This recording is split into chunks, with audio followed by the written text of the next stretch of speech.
Look, it's been a tough time for food retail over the last year or so. We've seen deflation in the sector overall over the last 12 months. But actually, if you look at the Sainsbury's performance over that time, we've managed to grow our volumes, we've managed to increase our transactions, customers coming into our stores.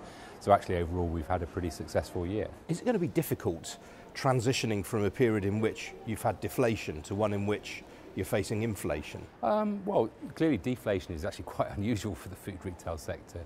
Normally, over certainly my last 10 years in the business, we've had inflation for about 9 of those 10 years.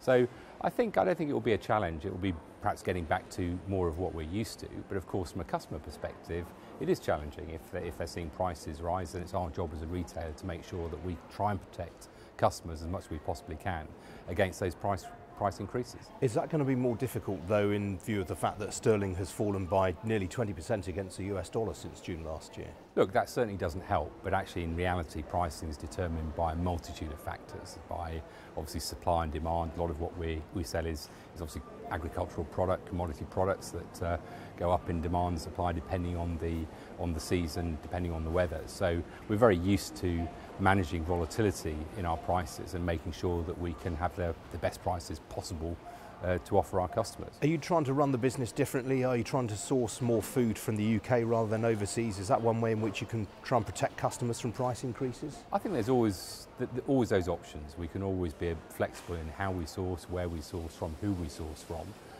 We make sure that obviously where we can, we buy in bulk, and that also allows us to make sure that we get the best prices for our customers. But you know, we are past masters at this. This is what retailers do. We're very, very good at sourcing from different places to make sure that we can get the best prices we possibly can for our customer base. Now we're standing here in the Argos concession. Argos is trading somewhat better than the city was expecting.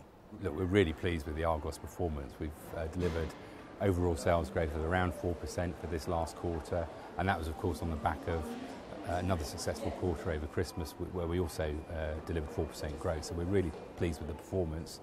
We're here today in our 9 Elms store. This is an Argos concession. We've opened 41 of these concessions across our supermarket estate, and we're really pleased with the performance, how those concessions are trading. As a group, Sainsbury's has been quite critical of the increases in business rates coming down the line. Presumably that is going to make it an easier decision to shut some standalone Argoses in favour of having more in stores.